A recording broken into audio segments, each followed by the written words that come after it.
Welcome to Biblioventures, Monsters and Ghosts. I am Edward G. Pettit of the Rosenbach Museum and Library in Philadelphia, Pennsylvania, and we are going on a biblioventure through the strange case of Dr. Jekyll and Mr. Hyde, and I'm properly behatted for this, A Christmas Carol. This is episode 1 on Charles Dickens as A Christmas Carol, and joining me and continuing to join me as co-host is Olivia Rutigliano. Hey, Olivia. Hi, Ed. Thank you so much for having me as always. Oh my gosh, this is so great. I'm, so happy you're back for this one. We did Jekyll and Hyde, and now we'll do that. We did a couple episodes of Sherlock Mondays, and I'm happy to have you back for this. Did you like the new theme music? We have new theme music for Christmas Carol that's it's different from Jekyll and Hyde, but it's a reimagining of the Jekyll and Hyde theme is what. Definitely more holiday friendly. I like it. Yes, what Pleated Gazelle, Tucker Christine created for the show. So thanks, Tucker. I'm really loving it. Everyone, if you're watching live right now, I ask you to please like these videos, subscribe to our channel.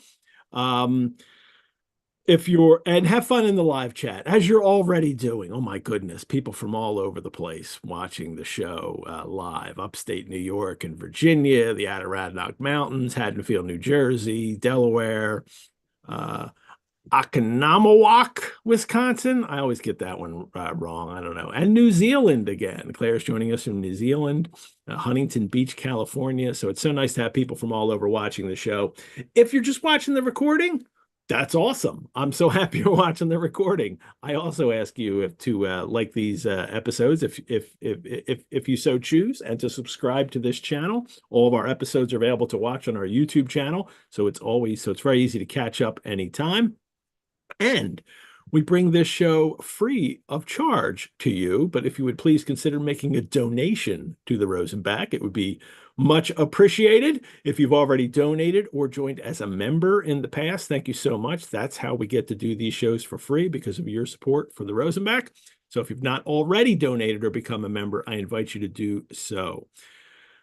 Before we start, Olivia, of course, I'm not just smoking and wearing, funny hats. I also like to have a drink while I do this. And for Jekyll and Hyde, we had our Jekyll and Hyde cocktails designed by Joby Zink from the Rosenbach. But for Christmas Carol, I thought we would drink like Dickens. So every episode will feature a drink enjoyed by the Victorians. And including that, there's a couple recipes for Dickens's punch. He has 2 different recipes for punches that are in the Rosenbach's collections, and we'll do those. But the first one up for today is a Victorian drink called Purl. Do you know that? Have you ever? Well, have you had this? No, You have no, not. I have not. But Purl is, it's basically it was originally ale in Dickens's time, or before Dickens's time. It was originally infused with wormwood. It was ale with wormwood in it, and then by his time it came to be porter or stout, and then they put a little gin in it instead of the wormwood. Sugar, spices, you mull it, you drink it warm. It's really, really tasty. It's surprisingly good. And I made a good bet, and I topped mine with nutmeg, because Dickens loved nutmeg on everything. I don't know if you know, Olivia, he used to have a nutmeg grater he carried in his pocket all the time. I did not know about the nutmeg grater. That's amazing. So, because That's spectacular. whenever he's out with people, like, oh, let's make some punch. So, and he would have his nutmeg grater That's with him. yeah. Well, I mean, that's just I mean, everyone should have one. It's like having, a beer bottle opener on your watch, on your keychain. I am drinking something exciting today, which is water as usual, but it's in a can, so it looks a little more exciting. It's a little more colorful. Well, this Purl in Henry Mayhew's London Labor and the London Poor, which is a magnificent work. If you want to really learn about Victorians and everyday Victorians, it's a great book to check out. You can find them online. But he has a section in it called "Of the River Beer Sellers or Pearl Men." and it's Purl. And what these pearlmen would do, their job is they would get a boat. They have a little boat, a bum boat actually, and they'd have a little section in it where they would be able to have a little fire going and a pan, and they would brew this up on the boat, and they would have a bell, and then they would set out on the River Thames. And this is a bit from Mayhew's book. The Pearl Man takes his seat early in the morning and pulls away from the shore, resting now and then on his oars to ring the heavy bell that announces his approach. Those on board the vessels requiring refreshment, so he'd go up to all the ships that are, in docked in the river. Those on board the vessels requiring refreshment, when they hear the bell, hail, "Pearl ahoy!" And in an instant, the oars are resumed, and the Pearl Man is quickly alongside the ship. You even had to have a license for this trade. The Pearl Men purchased a license from Watermen's Hall, and it cost 3 shillings and 6 pence for your license. So there's a link in the chat about the section of the book that this is from. You could read it on Project Gutenberg, and it's fascinating because Mayhew breaks down all the costs, what it would cost to be a pearlman, from the product, from the things everything you would need, and then how much you would make, how much they relatively made every year doing this. So all right, a little pearl. You can find the recipes that we always feature here in the YouTube description for the shows, but if you register for the show, you'll receive the recipes in the episode emails I send every week. You can register for Biblioventures, Monsters and Ghosts on the Rosenbach website. If you're new to this, and I know we have some new people joining us in time for A Christmas Carol, Olivia Rutigliano is an editor at LitHub, and it's Vertical Crime Reads. She was a contributing editor at the film magazine Bright Wall Dark Room. She's written essays for a long list here: Vanity Fair, Vulture, Lapham's Quarterly, the Los Angeles Review of Books, Public Books, The Baffler, Politics Letters, The Toaster, The Adventurous, and elsewhere. She's a specialist in the history of mass entertainment from the late 19th through the 20th centuries. Boy, does this one fall into that category, right? And has a PhD from the Departments of English Comparative Literature and Theater at Columbia University, where she was the Marion E. Ponsford Fellow. Olivia was a co-host, as I mentioned, for a couple episodes of Sherlock Mondays on the Detectives of the Great Hiatus, and she joined us in the first half of Monsters and Ghosts for Jekyll and Hyde. I'm happy to have you back. It's wonderful to be back. Thank you, and thank you for that lovely introduction, as always. Are you ready for the ghost part of Monsters and Ghosts? I'm so ready. Good, that's what we'll be doing. So I don't know if I wasn't planning on wearing the hat for the whole show. So keep it on for as long as you can. Well, I think I'll take it off now. You know, I was gifted a smoking hat, a Victorian smoking hat, by a friend. Thank you so much, you guys, for sending this to me. It was a surprise. I found it at work. It's Paul Chapman, who we did the Jekyll and Hyde episodes with, his beautiful smoke. I have a smoking jacket, but he has these gorgeous smoking jackets that look like they're right out of the Victorian age. And he has a couple smoking hats. So now I can join him one day. And I don't know if you can tell, they're little skulls. That's the pattern. That's so cute. Right? So this is my smoking hat. I don't know if I'll wear it the whole show. I'll keep it on for now. But men used to wear these in the Victorian age when they smoked. It had their smoking jacket and their smoking cap. And the theory is it just keeps all the smoke out of your hair and off your clothes. But you're smoking. You're still going to smell like smoke after you leave the club, regardless of your attire. So, all righty. Well, let's get started this way, Olivia.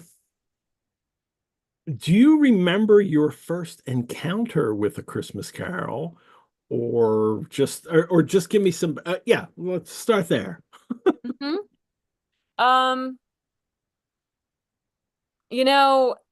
It's actually sort of a very funny thing that every time you ask me what my first encounter with a Victorian text is, the answer's wishbone. But I think it's Wishbone. Yeah. I think it's Wishbone. I think it might be the Muppet Christmas Carol also. It might Yeah. be that. Um, I think, or actually, I don't know that Wishbone had a Christmas Well, Carol it had episode. to have. There were a lot of like Christmas Carol style, pastiches and like the children's shows I used to watch on PBS.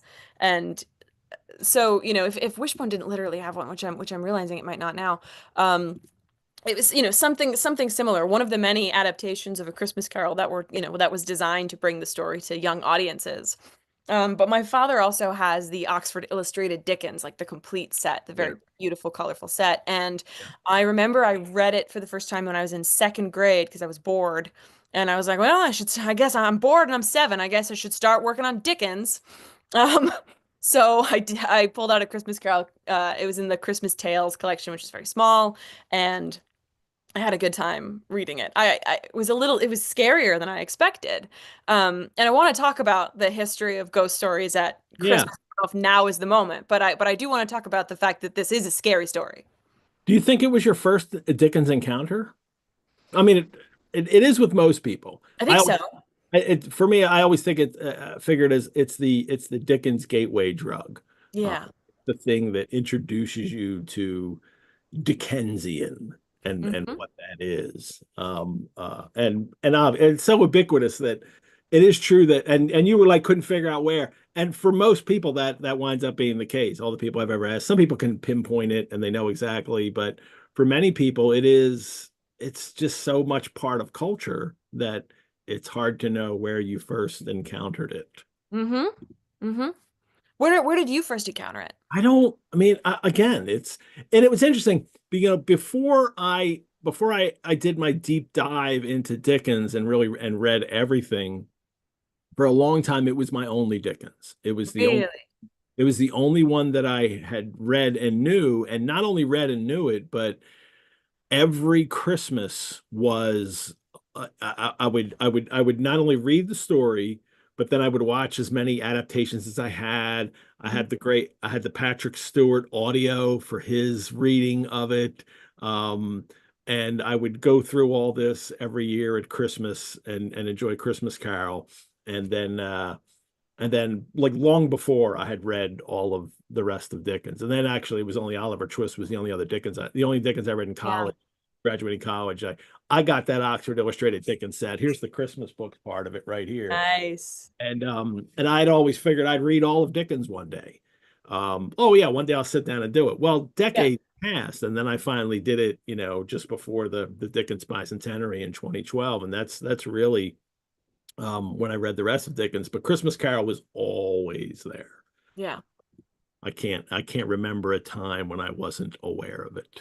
I'm realizing I think there was an Arthur joke on the TV show Arthur. Does everyone remember, Arthur on PBS? There was an Oliver Twist joke on Arthur that might have been my first introduction. There's like Arthur's imagining his new teacher, Mr. Ratburn. He's imagining him being like this like sadistic schoolmaster in this tradition of Dickens. And he like goes up to him in this workhouse and he says, "Please, sir, can I have some more?" And Mr. Ratburn places like a large paddle in his bowl and says, "You want some ore?" And I didn't get that joke at all for a million reasons, but I think that might have been. So it's either, and then I saw Oliver as a young child, the musical, the 1968 Best Picture winner.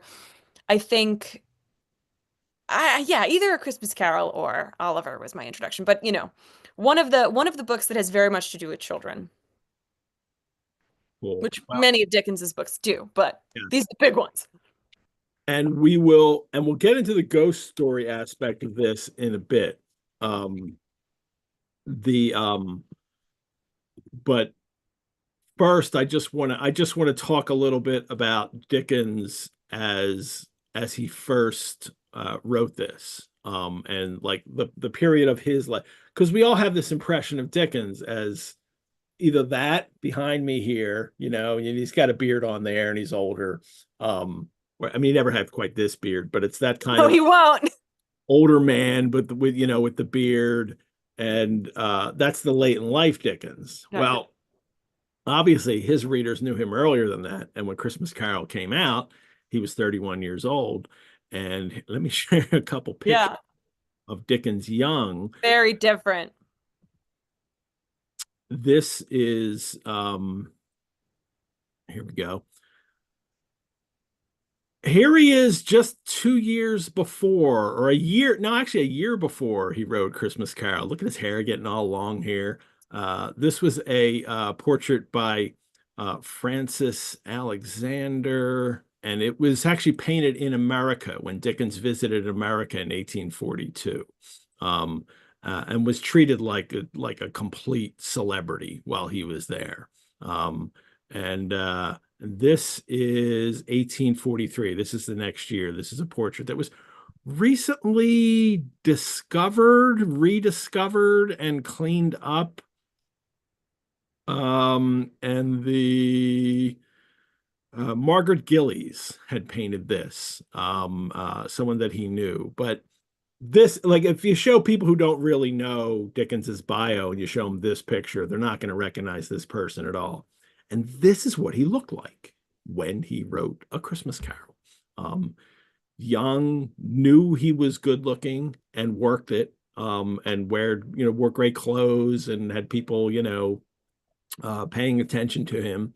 And he had just finished a trip to America. Well, actually, before that, I mean, the previous successes of Dickens, he had started as Bose, and written sketches, and then published the Pickwick Papers. And if you want to know about the Pickwick Papers, well, there's a 20-episode series that we just finished last month, where we did the Pickwick Papers called Pickwick Monthly, and we talked about a serial part a month. And you can find that on the Rosebacks YouTube channel. But that was a huge success, and it was selling, 40,000, copies a month then, which was astronomical. It was And crazy.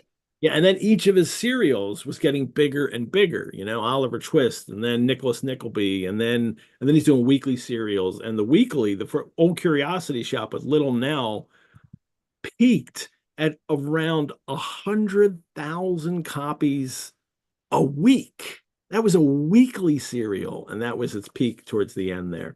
And it was just he's massively popular. Takes a break. Decides I'm going to take a break. Goes to America, comes back, and does American Notes, a little book about his trip. And it's not received that well. They like it in Britain. In America, they hate it because he criticizes America. Go figure. And he criticizes slavery, Yeah. and people get mad at him. Yeah. No, good for you, Dickens. Like, Yeah. Actually cut his trip short. He was traveling down south, and he said, I can't do it anymore. And he cuts his southern trip short and goes up to Canada and finishes his trip out in Canada, British soil. Well, then he publishes a serial called Martin Chuzzlewit, and part of that is there's an American part of that and everything. And it doesn't sell as well. It's like 20,000 a month, and he can't believe it that he's not as popular as he once was. And he, in 1842, 1843, is preoccupied with this child labor question, and he's thinking of writing a pamphlet, and he decides a story will work better. I'm going to go into greater detail about that in episode 3 when we get to the Ghost of Christmas Present. But he's also seriously in debt in 1843, and he's really not. He lives large. He spends all his money. He makes a ton of money. He is the best paid author in England, and he spends all of his money too on family and living well. And he's acquiring too many debts, and he's also a little unhappy with the deal he has with his publishers, Chapman and Hall, which is crazy because they paid him like so much. But he thinks he can knock out the publisher and print it myself, and then I'll make all the money. Well, and for the Christmas market is like, the Christmas market's just starting to come into being, and he's thinking like, yeah, and I'll hit him a Christmas book, and I'll get to do something really serious about writing something about, a societal ill that I'd love to, see change, and I could also make money, and I'll make this beautiful gift book. And it kind of doesn't work out as planned, but he does put this together and puts it out, and it is Let me share the Rosenbach copy of the book. Which is available for you to view in person in Philadelphia if you choose to make the trip or live there. Anybody can come and well, you set an appointment on our website, and anyone can come and view the items. Here it is in its nice presentation case, in this nice case here to keep it clean. And you see it's a presentation copy, this one is. And you open it up, and there it is. Hmm. When it was originally published, these boards were red. They have faded over time into an orange color. But you see the gilt letter, there's gilt on the side here and the gilt lettering embossed on the cover. The edges are actually gilt too. It's a beautiful little book intended to be beautiful as a reason to buy it for Christmas. Yeah. To give as a gift. And you open it up and have these green end papers inside, and you can see how they're all fading away here, especially on the edges. Well, they were doing that immediately. The green that they had used here was coming off the pages. So they had to switch to yellow end papers after the first print run. It's not the arsenic green. You can actually touch No, it. it's not. It's safe. Yeah. But it's a little tricky trying to figure out if a true first edition has the green end papers, like, and if it has the green end papers, that makes it a true first printing, because it seems as if there were probably green end paper sheets left over. And then even when they stopped and started to use the yellow, they probably still used some green ones after that because they already had them. But this one we know is a true first, and also because it's a presentation that Dickens received a certain number of them and gave them as presentation copies to friends. And this is to Dr. Elliotson from Charles Dickens, and he's long had the big scribble under his name because he is the inimitable Dickens, and he loves the flourish. 21st December 1843. So we know this is a first printing because of the date. It only came out that's signed 2 days after the book was released. It was released on December 19th of that year. And they sell out immediately. The whole first run sells out, and then they're printing more right away. And I think it's 6,000 copies are sold by Christmas. This writing over here is in pencil from Dr. Rosenbach, our founder. Our guy. Book dealers used to write in the rare books. They wouldn't do this now, but they used to do it in pencil, put annotations in there, and that was just common practice, and nobody thought anything of it. Didn't devalue books then. Now it would. Now people would not like it, but it was in pencil, and it could be removed if needed. And it says the rare earliest issue with the green end papers and stave 1 before the lettering was altered. The stave with the Roman numeral 1, and then it was altered later to ONE. I think that's how it worked. This extremely interesting presentation copy was given to Dr. Elliotson, a great friend of the author, and also the doctor who attended Thackeray in a very severe illness and practically saved his life. Saved his life through the use of hypnotism. Elliotson was a doctor and teacher who popularized mesmerism or hypnotism, we call it now, but they were still calling it mesmerism then, as a treatment for illnesses. And he had great success with it. And he also taught Dickens how to hypnotize people. And Dickens used to treat people. He did it with his wife for a long time. He had friends. They would come and he would put them under, and over successive times, and their illnesses. He did it with John Leach, the illustrator for Christmas. So it's fascinating that I love that that's the copy that we have of this book. This period in Dickens's life was so interesting because he wasn't a spiritualist. He wasn't anything like close to what Arthur Conan Doyle was, but he was really interested in this sort of like magic arts. He was also a very serious amateur magician at the time. He was also Mhm. pursuing hypnotism. There are a lot of hypnotist and magician characters in literature of Yeah. this period as well. And as a treatment, it's very performative. And Eliotson would do this. I mean, in order to teach people what it was, he would have all these things, and he would bring people up, and the Oki sisters they were, and Yeah. he would perform with they would perform with them, but he was hypnotizing them and having and showing how this worked on people. And it's true. I mean, it's a real thing. You can be hypnotized, and but the they didn't quite understand what was going on. They still thought it was this magnetic influence and mesmerism, and they thought it was all about the power of the person who would do it. And it's actually more the person on the other end, whether or not they're receptive to being hypnotized. Um, so but that's who this presentation cut. So Dickens got a bunch of copies, and he gave them to friends, and Eliotson was one of them. Here's the cover page, the blue and red, beautiful printing here. And then there's color illustrations. And there's 4 color illustrations, and then 4 black and white engravings that are inserted into the text. But for the color ones, this is the Fezziwig Ball. And we'll look at this in detail when we get to that in the chapter that covers it. But these are hand colored. They don't have color printing presses then, or they do in a sense. If you see the Christmas Carol that goes through it, they can do that, but they can't do this level of detail. And all of the plates were printed, and they're black and white, and then they would be colored by hand, in a kind of uh, process where you just pass it around, and everybody's on one color. What's that? The assembly line process. Somebody would have blue, somebody have yellow, somebody have red, and somebody have green, and they would go along and they would do their colors. And these color illustrations, coupled with the gilt edges and the beauty of the book and everything that went into it,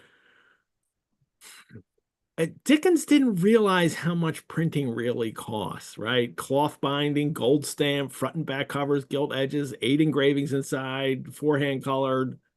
He wanted it that way, and he didn't want it to be super expensive. It just cost 5 shillings to buy this. 5 shillings is not a ton of money. You still, it's still beyond working class wages, but um and it sells like hotcakes when it comes out, and but then he doesn't make a lot of money because it was so expensive to produce. He's thinking I'm going to make like £1,000, and he makes 230, I think, in January. He's like, what? And it continues to sell throughout the year, and there's stage productions immediately, and which he doesn't get any money from, but it keeps it going, throughout the year, and he eventually does make a lot of money off of it. But the first printings of it were so expensive that that didn't really work out. And then he goes back to his publishers, right? He's like, okay, I get it. You just give me a lot of money, and then I'll write books. And they say, yes, we'll give you a lot of money. Don't worry. And he goes back to them. The Let's talk about this preface and ghost stories, but let me stop the share here so we can talk together. It's the preface is, well, the title of the book is, let's just start with there. It's A Christmas Carol in Prose, being a ghost story of Christmas. The title, it's a play on a carol. A carol is a song. People knew Christmas carols. They were really coming into their own. There were being a lot of new Christmas carols in the 18th and 19th century. A lot of secular carols were starting to be written. In the Middle Ages, they're all. Actually, there are even some carols in the Middle Ages that are fairly secular about the time of the year. And But this is in prose, so this is his kind of take on it, that I'm giving you a carol, but it's actually a prose story. And and that's why the chapters, somebody had asked on Facebook, that's why the chapters are called staves, because a stave is like a stanza. It's an old word for stanza or a verse. So they're not chapters in this book because it's a carol, they're staves. So it's each verse stanza stands in place of a chapter. Um, but it's also a ghost story. And even the preface, Olivia, do you have a copy there? You want to read that preface? I do indeed. All right. I have a lot I want to say about this. So, so buckle up, Ed. The preface is, I have endeavored in this ghostly little book to raise the ghost of an idea, which shall not put my readers out of humor with themselves, with each other, with the season, or with me. May it haunt their houses pleasantly, and no one wish to lay it. Their faithful friend and servant, C.D., December 1843. Ghost stories for Christmas. Before Jack Skellington, there were ghosts for Oh, Christmas. baby, there were ghost stories for Christmas. The Christmas ghost story is a very, very long tradition, especially in, the English, I don't want to say English diaspora, but whatever. Yeah. In England and the surrounding countries. That goes back all the way to at least the late medieval period. In Christopher Marlowe's 1590 play, I mean, this is the Renaissance, but in Christopher Marlowe's 1590 play, The Jew of Malta, the protagonist Barabbas notes, now I remember those old woman's words, who in my wealth would tell me winter's tales and speak of spirits and ghosts by night. And of course, in Shakespeare's 1611 play, The Winter's Tale, a character suggests some storytelling by saying, a sad tale's best for winter. I have one of spirits and goblins, sprites and goblins. So the ghost story Christmas thing that Andy Williams sings about in the great, the mid-century Christmas song, the most wonderful time of the year, when he says there'll be scary ghost stories and tales of the glories of Christmases long, long ago. He's Mhm. talking about this specific tradition of telling a ghost story on Christmas Eve. But that tradition itself goes, is enfolded in this long tradition of what's known as the Winter's Tale, which is a spooky story when you're huddled together with your friends and your family on a winter's night, particularly around Mhm. solstice and other, winter holidays. But specifically, the the Christmas time ghost story is it's a very English tradition, and there are the humor writer Jerome K. Jerome wrote in 1891, whenever 5 or 6 English speaking people meet round a fire on Christmas Eve, they start telling each other ghost stories. Nothing satisfies us on Christmas Eve but to hear each other tell authentic anecdotes about specters. It is a genial festive season, and we love to muse upon graves and dead bodies and murders and blood. And of course, I say of course because I'm sure most of the listeners on this episode are familiar with the writer M.R. James, who would become a famed writer of ghost stories. The Uh, greatest writer of ghost stories yeah, in of all the ghost time. story tradition. He was Yeah. the provost of King's College in Cambridge, and he took up this mantle of like chief ghost storyteller at Yeah. Cambridge. And he would write a tale every Christmas and invite like the Eton Dons and some of his favorite students over, and they would all read it, together over candlelight. And Dickens referring to the story as a Christmas carol and playing on the form of the song by identifying that this one is in prose, but still like entitling the chapters as staves, emphasizes that this is a fundamentally oral tradition. Like you didn't write or come up with a ghost story so that you could read it by yourself at night. You did it so that you could tell others. It's a fundamentally social, fundamentally oral pastime. So Dickens is calling it that, emphasizes that this is not just a book for you to read by yourselves. This is a book for you to share with your friends. Yeah. Um, and And Dickens wrote, oh, I'm and sorry, you ghost want to stories, go? Go. they don't have to be set at the story itself Right. doesn't need to be No, does not need Christmas to be said story at with Christmas. ghosts or supernatural. And it could be just any kind of, scary story or Right. supernatural story. Yeah. Yeah, exactly. And Dickens wrote many ghost stories. This was the first one.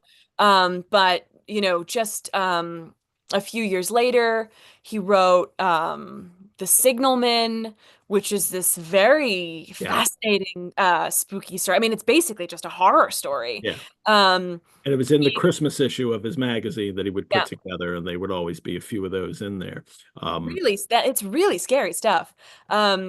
And in the in the 1850s he edited the magazine Household Words, and in 1859 title changed, it changed over to become All the Year Round, and there were many Christmas editions throughout the years, and they all had ghost stories, as you said. And Wilkie Collins, his buddy, also wrote some.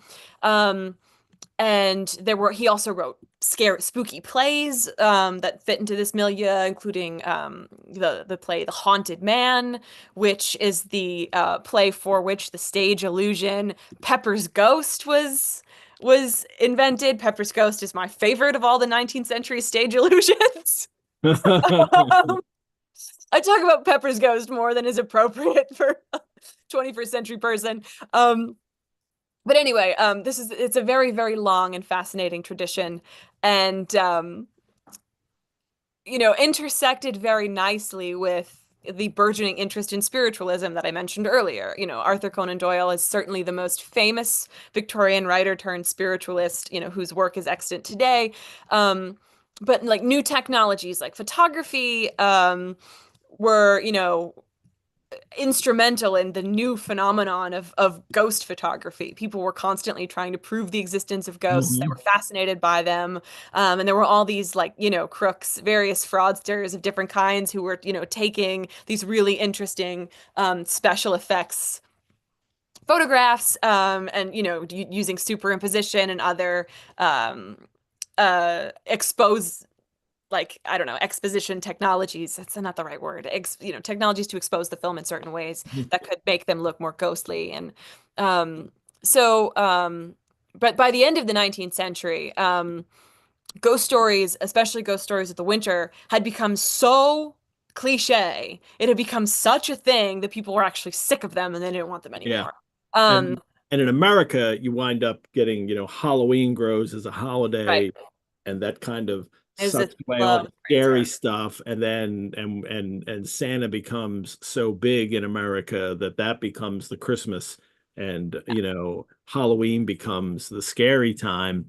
But it still goes on, and Yeah. there's in England there's still the frequently they've come back, and now Mark Gatiss is doing the ghost stories for Christmas. They used to do M.R. James stories years ago, and the Christmas ghost series story series.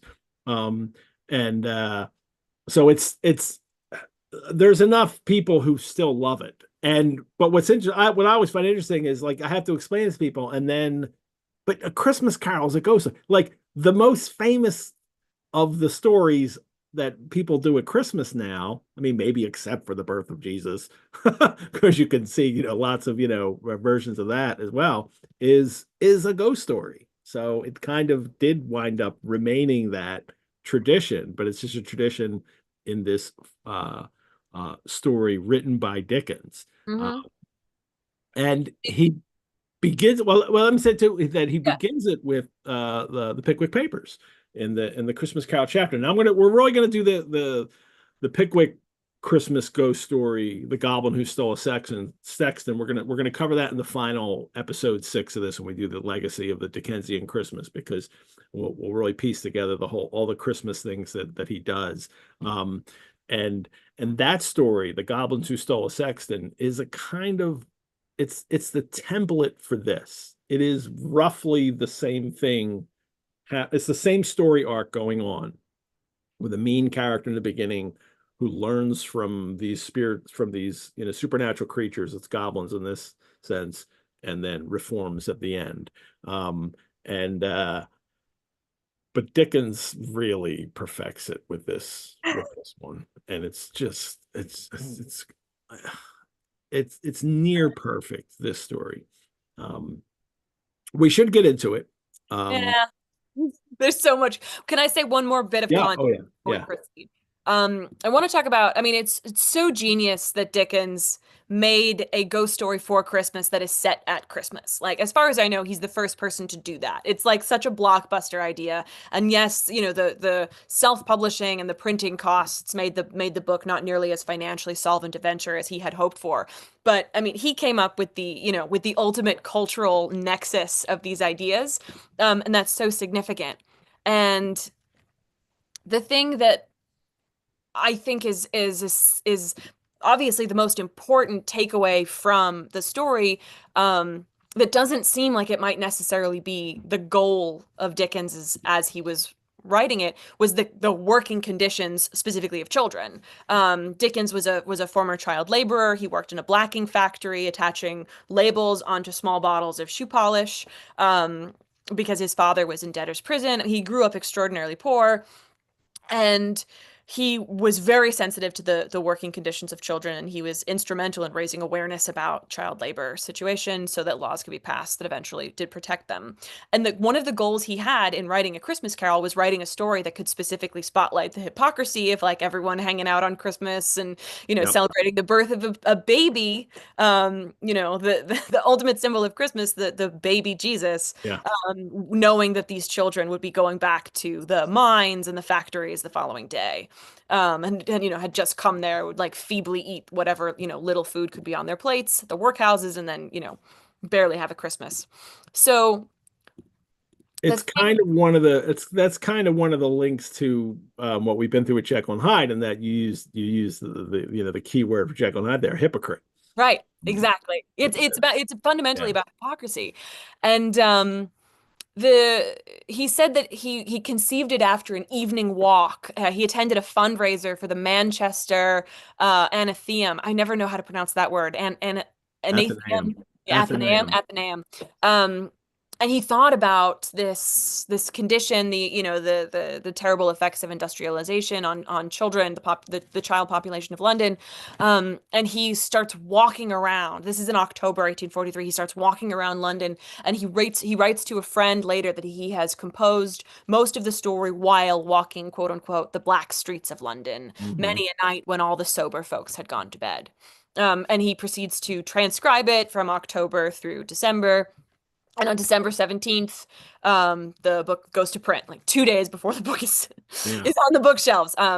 But he's thinking about these things as he's walking around, trying to come up with a story that can circumscribe the moral that he's very intent on communicating. And a lot of his fiction of the time period, Oliver Twist is the most famous one, but also Nicholas Nickleby, David Copperfield. They're all about the plights of children, how these young people, especially orphaned and poor children, do not have anyone looking out for them. Yeah. And Dickens took it upon himself to do so. So that's the most important aspect of A Christmas Carol, and I don't think it gets lost among the fun ghost story stuff, but it is important to stress that that was part of the germ of the idea of A Christmas Carol. And Oliver Twist, which which he has already written at this time, is often credited as being the first book whose protagonist is a child. Yes, it is. And it is about a child. They hadn't the novels had been around for what 120 years by the time or 100 and some years by the Yeah. time he writes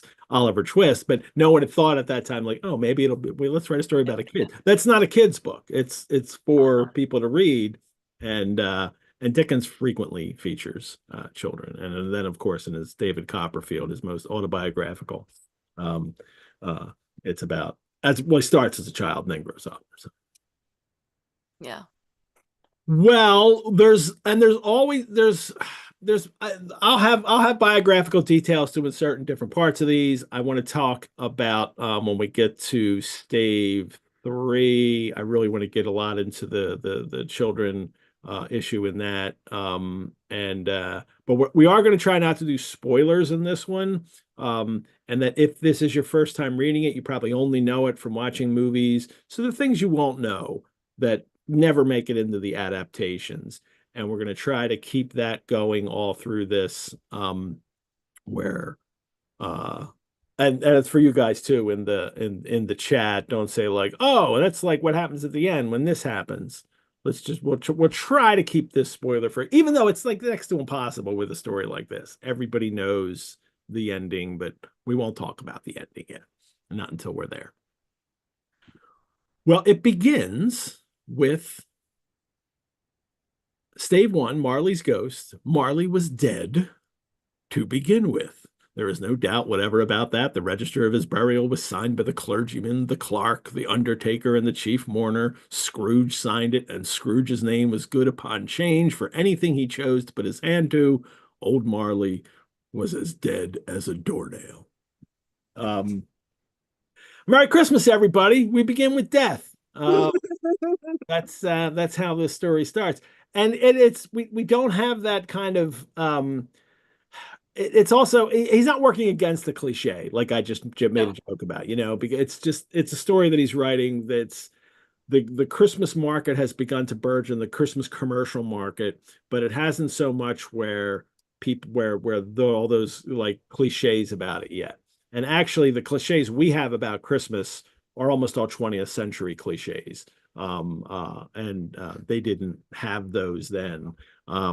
Sugar plum fairies they hadn't really encountered that much yet. And the way, especially by the 20th century, we had begun to soften all the edges of these things that used to be a little, frightening for people in the 19th century. And some of these stories, they're kind of taken away.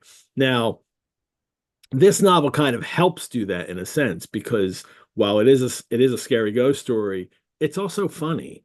And this whole opening here with this kind of what turns out wind up being a preface, but you don't realize that it's a preface to the story yet. Um, he's got the jokes about the doornails. I don't know what is particularly dead about a doornail. I don't know, but a coffin nail is the deadest piece of ironmongery in the trade. It's a really light touch, and it's that humor that really, I think, captures people at the beginning of this story, and that's what he was in the beginning. I mean, Pickwick Papers, he's a comic writer. It's a funny novel, and it's Pickwick Papers is still the funniest Dickens novel. And it's funny almost all the way through. I mean, there's a couple scenes that he gets to in it but it's generally, it's just supposed to make you laugh the whole time, and it's adventures um, but he's quickly become someone who can alternate between the comedy and the tragedy or the pathos in his works, as he does with Oliver Twist, the second novel, and then continues with it. And this one, he's trying to do scary stuff and also, have fun with it at the same time. Ed, can I make one little Yeah. annotation? So I want to go back to "dead as a doornail," which is a phrase that goes back for hundreds of years. Um, and it's because when you made doors, you bent the nails in such a way that they couldn't be used again. But Shakespeare doesn't coin this phrase, but Shakespeare uses the phrase. I don't want to say famously because it's not one of his most famous phrases. But in Henry the Fourth Part Two, he says. Brave thee, aye, by the best blood that ever was broached, and beard thee too, look on me well. I have eat no meat these 5 days, yet come thou and thy 5 men, and if I do not leave you all as dead as a doornail, I pray God I may never eat grass more. These lines are spoken by Jack Cade, who's leading a rebellion against the Yeah. king. So I think it's really interesting how the first paragraph, there's a Shakespearean reference, and Dickens is not known for his Shakespeare references. He loves theater, but he's not a Shakespeare guy, and yet he is establishing a link between his book and Shakespeare, a tradition which absolutely, I mean, very, very famously, um, y- uh, you know, I don't know how to, very famously, wrote A Winter's Tale, like The Winter's Tale. It's called The Winter's Tale. Twelfth Night is A Winter's Tale. So it's just, I don't know. There's just this connection that Yeah. establishes a really interesting lineage. And we get one of the more famous ghosts in literature, Hamlet's ghost. He's, talking Yeah, about here too. So, absolutely. um, So it's yeah. So I don't know. I love this random Shakespeare reference for a guy who does not reference Shakespeare often. but yeah, it didn't dawn on me that he doesn't do it often, just because I know of like the few of them that he does, I guess. So Oliver Twist, there's a character doing Shakespeare at one point. Yeah. Um, but he knows his Shakespeare He well. knows it well. He just doesn't really talk about it in his books. Yeah. But he loves theater. I mean, he's one of the most theatrical Well, figures in yeah. the 19th Yeah. century.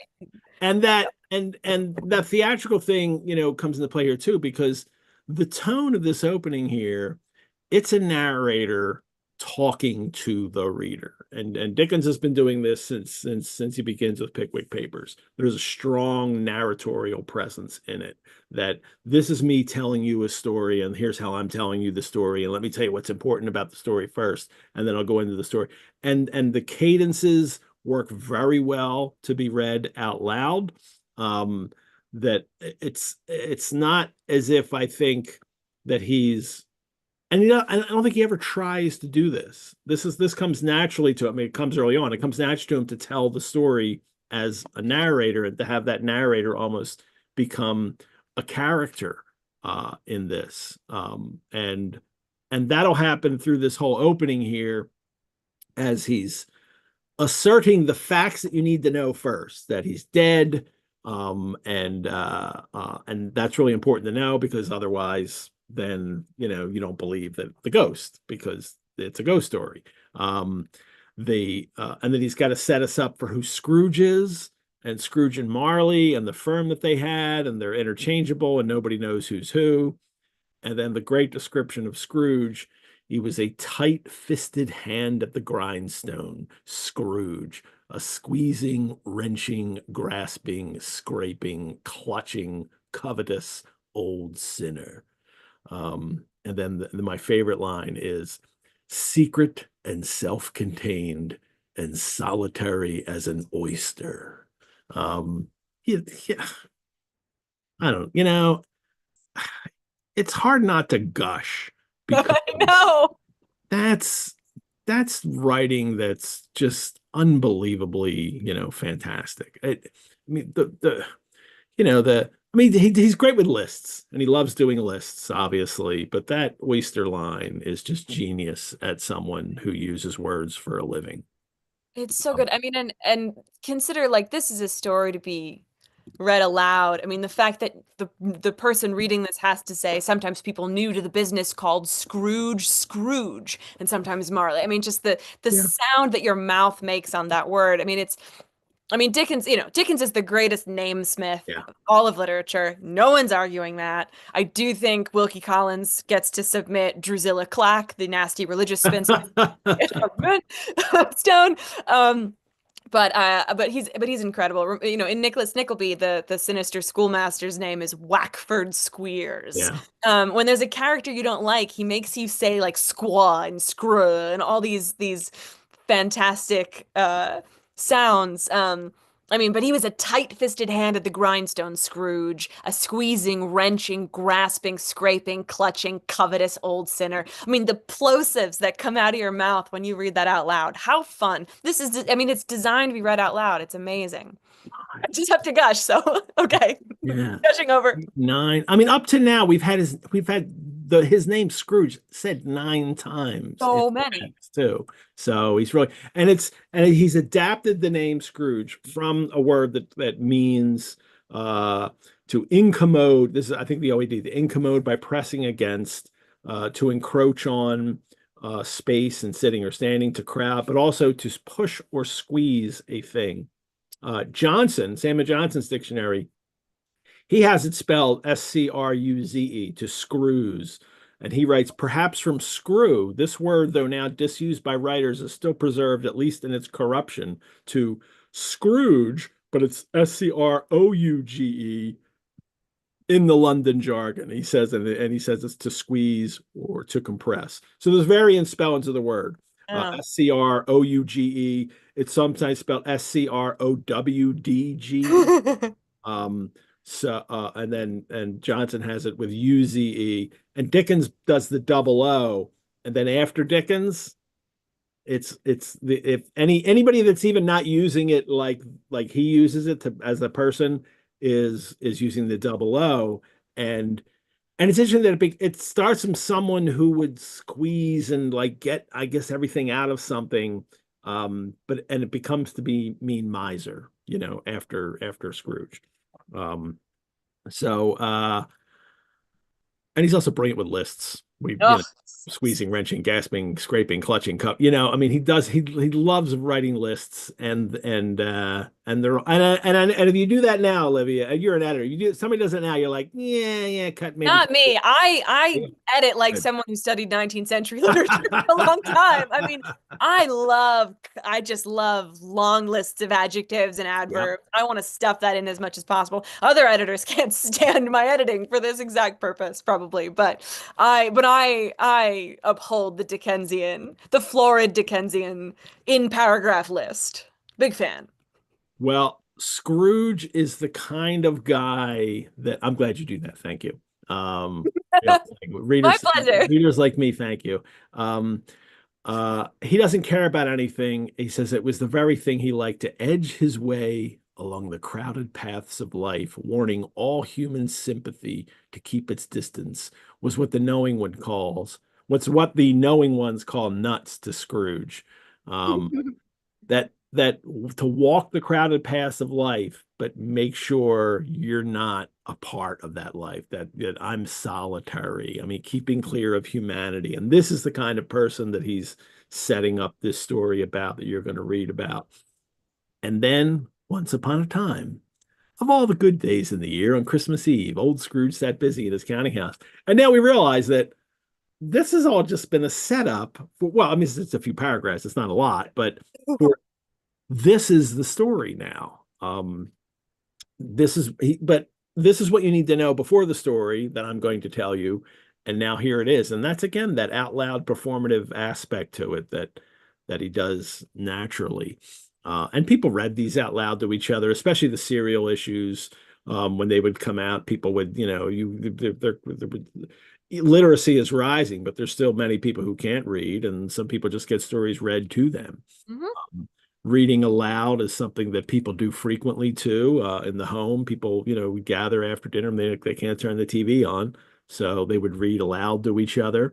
And Dickens is he takes advantage of this quality in his works later in life when he decides, I can go do public readings of my works. And he's first he does it as charity. And Christmas Carol is the very first thing he ever does. And he does a reading of it. And then he realizes, you know, I could go on tour and do this. And he does. And he puts together a few tours in his life. One of them, he comes to America. Again, he comes back to America to do a tour. It hits Philadelphia. Actually, somebody asked her, did he visit Philadelphia in America? He did. And went to Eastern State Penitentiary and did the whole tour of the city. And Edgar Allan Poe met him while he was here. But he wound up doing public performances, toward the end of his life. And Christmas Carol was not just the first, but I'm pretty certain it was the one he performed most. And he had his own text for it as well that he edited from, he took a copy of the book and he just edited it by hand, and that was the one that he used. Let me take this moment to thank all of you for watching this episode. As a nonprofit organization, the Rosenbach Museum and Library depends on the generosity of friends and supporters like you to keep programs like this free and accessible to hundreds of fellow biblioventures worldwide. I hope you will consider supporting the Rosenbach and this show by donation, which you can do at our website, or you can become a member. Membership gives you free museum admission, discounts on programs and courses, exclusive invitations to member-only events, and early access to registration. You can learn more about how to become a member on our website. Thank you to all of you who have donated or joined as members and help us all take this biblioventure. There are also other great programs and courses at the Rosenbach. Although I have to say that things have been so popular lately that almost all of them are sold out already for the fall, but we'll have plenty more coming up in the winter and the spring that you can join. And there's always these shows that we do, these Biblioventure shows that you can watch. Last season's Sherlockian Biblioventure was such a success that we've decided to continue exploring the Sherlockian canon with Sherlock Monthly. I previously did Pickwick Monthly. That's over. Now it's going to become Sherlock Monthly. Every month, we'll focus on one Sherlock Holmes adventure in the order they were first published. Our previous Biblioventure Sherlock Mondays covered the first 27 of Arthur Conan Doyle's stories and a couple other stories that I did with Olivia Rutigliano. And this new show will pick up where we left off with Sherlock. So the first story is going to be The Norwood Builder, first published in November 1903. I will be joined by Ross E. Davies and Mark Jones for that first episode as my co-host. Ross is an eminent Sherlockian Mark Jones is one of the co-hosts, one of the two hosts of a podcast called Doings of Doyle with Paul Chapman, who was one of our co-hosts for Jekyll and Hyde. Now we get the other side. We get Mark Jones joining me for that Sherlock. Every month, I will be joined by different Sherlockian co-hosts to discuss the stories. We stream these live on one Saturday afternoon a month. You can register at the Rosenbach website for that show. The first episode is coming up on Saturday, November 16th, 2024. It's just 6 days from when we're doing this show. I hope you will join me for some Sherlockian Biblioventures. Olivia, I'm sure I'll have you back on one of those. I can't wait to bring in all the great Sherlockians to do a story. Our previous co-hosts, I'm sure, will join me at some point, but we're doing one a month, and it'll take a while. It'll take probably like 3 years to finish the Sherlockian canon. So doing it You one. can start all over again. Yeah. So give people what they want. So join that. That new series starts up. You can also join us on our Facebook group page, Biblioventures, Monsters, and Ghosts, for lots more info, news, links, conversation, and fun. And now we're starting to post on Christmas Carol. We were doing Jekyll and Hyde on there, and that'll be Christmas Carol a lot. But if you were posting on Jekyll and Hyde, please post on there about Jekyll and Hyde too. You don't have to forget that story. This season is about these two stories, but we'll be on there. You can always write to me as well at epettit@rosenbach.org, EPETTIT@rosenbach.org. I love to hear from all of you. And let us get back to the story. So once upon a time, now Scrooge in his counting house.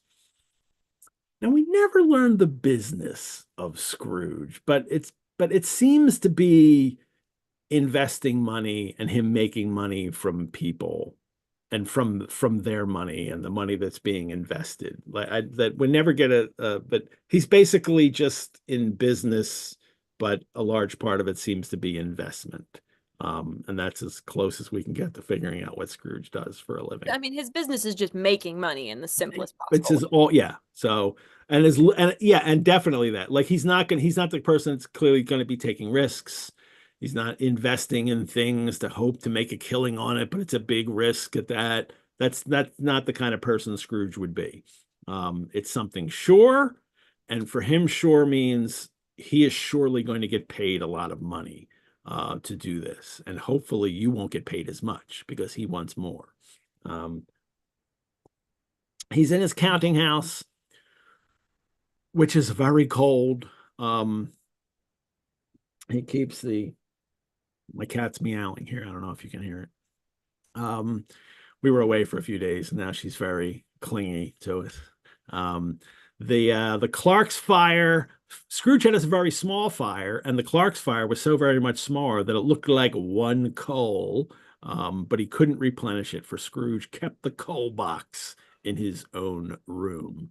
And the Clark tries to warm himself with a candle, but not being a man of strong imagination, he failed. I'd love that. I mean, it's just, we can't even do everyone. Like, this is a text, especially in this first stave. It's just like, there's not a bad line in it. I wish I could hit them all, but you're all enjoying them, I hope, as you're reading it, especially if you're reading them for the first time, to see how wonderful he is at this. But obviously, it's coal fires they would have, hence all the fog, which was actually smog, coal dust, and then also all the refuse from the manure being, up in the air. And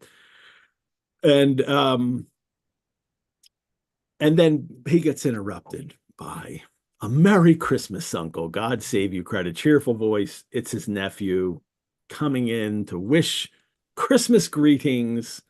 And Scrooge's response is now clearly iconic. "Bah," said Scrooge, "humbug," which you can't use the word humbug anymore without people thinking that, that it's the reference to this. It is, and it's a word that sometimes people are not quite sure what it means. It means a fraud. It means BS is what it means, basically, that this is that people would celebrate this. And as he goes on and does his Christmas rant here, that's real. It's, it's he spells out what he means by it, and that, people are celebrating. What are they celebrating for? Especially if you have a miserable life with no money, why would you be celebrating anything? Um, it's a word that pops up in the mid 18th century, but we don't know where it comes from. Humbug. And there's a reference. There's one reference in 1750 that talks about it. It says there is a word very much in vogue with the people of taste and fashion, which, though it is not yet even it has not even the penumbra of a meaning, yet makes up the sum total of the wit, sense, and judgment of the aforesaid people of taste and fashion. I will venture to affirm that this humbug is neither an English word nor a derivative from any other language. It is indeed a blackguard sound, made use of by most people of distinction. It is a fine make-weight in conversation, and some great men deceive themselves so egregiously as to think they mean something by it. I love that. That's Damn. a rant about a slang word being used. Yeah. Uh, Damn. So, Wow. but and it's a word you can do the engrams and see its usage, and then Christmas Carol's written, and then boom, the word is used all the time, but frequently in reference to Christmas Carol, and then and then still that's the word you find it used mostly. His rant is brilliant and a little bit.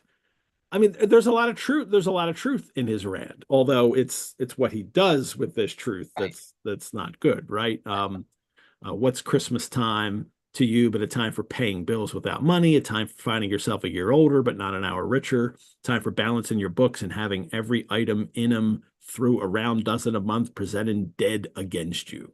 And if I could have my will, anybody that goes about with Merry Christmas on his lips should be boiled with his own pudding and buried with a stake of holly through his heart. He should. It it can be a tough time, especially in the winter, and for people without the means to really take care of themselves and their families. And his nephew, and we don't get a name for yet, who is Fred. Spoiler. I mean, that's not a spoiler. Spoiler. His name's Fred. That's a big spoiler, Ed. Be careful. Fred Christmas. Yeah. He has a different view. Do you want to read Fred's There Are Many Things? Oh, yeah.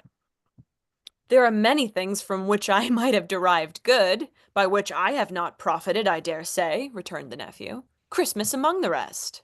But I am sure I have always thought of Christmas time, when it has come round, apart from the veneration due to its sacred name and origin, if anything belonging to it can be apart from that, as a good time, a kind, forgiving, charitable, pleasant time, the only time I know of in the long calendar of the year when men and women seem by one consent to open their shut-up hearts freely, and to think of people below them as if they really were fellow passengers to the grave, and not another race of creatures bound on other journeys. And therefore, uncle, though it has never put a scrap of gold or silver in my pocket, I believe that it has done me good, and will do me good, and I say God bless it.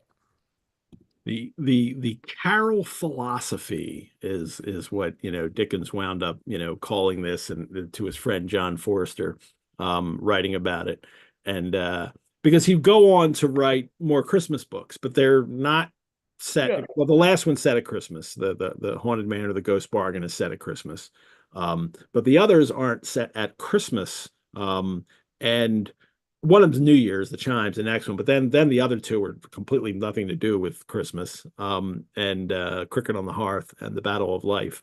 But he thinks they all have a same philosophy, and he calls it the Carol philosophy, which is cheerful views, a sharp anatomization of humbug.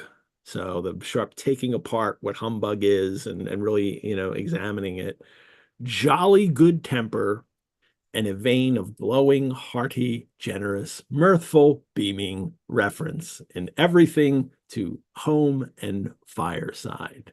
I mean, and if he's going to do a list, there it is. It's glowing, hearty, generous, mirthful, beaming reference in everything to home and fireside. So it's very much about family. And although Dickens is not saying Christmas has nothing to do with Jesus and being a Christian, because he is, but he's not, that's not what he's pushing. Right. What he's pushing is the family and the us together and being humans together and how we're supposed to take care of each other. And all of his Christmas books have that philosophy to them, even though they're sometimes not set at Christmas. I mean, and Dickens through Fred is doing here is remarkable because Scrooge comes so close to the point of Christmas, but he's fundamentally saying that Christmas isn't good because people are suffering, and like the answer is like, actually, this is the time of year when you help people not suffer. Fred puts the spin on it. He turns it around. Yeah. So, but because Scrooge is so close at this point to coming up with the problems of, living in modern society, which are hypocrisy and, class and economic difference, and not everyone gets to have the same, bounty whenever, everyone should. So it's a really interesting moment where they say the same thing, just in, completely different ways. Yeah. And it allows Dickens to really hammer that point home and even foreshadow, some morals that might work its way through the rest of the story. I'm not going to spoil anything. And they have this great back and forth, the nephew and the uncle, and why'd you get married? And well, Fred's still like, even after that rant, and Fred's response. So Fred's like, so come have dinner with us, come to my house, and oh, why'd you get married? Because I fell in love, and that's stupid too, and I and know. Fred's like, I don't want So anything, and funny. he's like, I mean, Fred's to the end, he is unperturbed by Scrooge's his uncle's vehemence, Mhm. and he still wants him to come to. I mean, you got to think that, like, dude, I don't want you at the table. Like, you are not going to be fun company on at Christmas, even if like you Yeah. decided to come. Like, all right, a free meal, I'll come. Yeah. Like, no, if that's your attitude, buddy, just stay home. But Fred does, it's important to the story. And of course, he greets as he's leaving. The nephew Fred greets the clerk there, who is unnamed through this entire chapter, and that's Bob Cratchit. That's not a Yeah. spoiler, but I'll hit that in a little bit. The uh Scrooge threatens him, like, oh, you'll there's another one who's affected by this humbug. He says, he makes 15 shillings a week and he's got a wife and family. I'll retire to Bedlam, Bethlehem, the mental hospital. That 15 shillings is it's not actually a bad wage if you were, say, a single person. But you certainly can't support a family on that. And it's really kind of a starter salary for a clerk too. And it's, well, not quite a starter, but you'd still, young clerks would be making that kind of money. And now we get the two men who visit. They were portly gentlemen, pleasant to behold. Boy, I love that. I As a love these guys. as a portly man myself, the days when if it was fat, I looked like, yeah, that's a prosperous, happy person, and people like to look at you. Well, now you have to be fit for that. So, but that's the realities of the 19th century. That if you were portly, it meant that I have food. I have enough food to keep me this way. Not that it's only food that causes you to gain weight, but for many people it does. And prosperous people were frequently heavier than people who didn't have money. Because they could eat so much, or at least even eat enough. They come in to ask for a charitable donation, some slight provision for the poor and destitute who suffer greatly at the present time. And Scrooge's response is, Are there no prisons and the union workhouses? Um, this is a society that Scrooge is in which there are no safety nets whatsoever, or the safety net is prison. Yeah. Poverty is a crime. That if you are in debt and can't pay your debts, you go to you go to debtor's prison. If you're poor and if you have no job and you can't support yourself, they send you to the workhouse. And these are these new laws that they had set up to create all these workhouses and all these areas. And Dickens had really railed against this in Oliver Twist.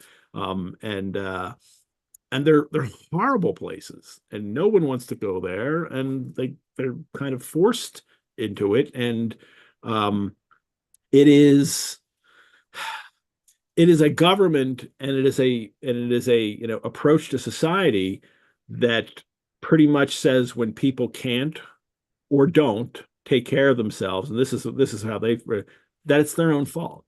It's not Right. that they can't, it's just they don't. And it's their fault. And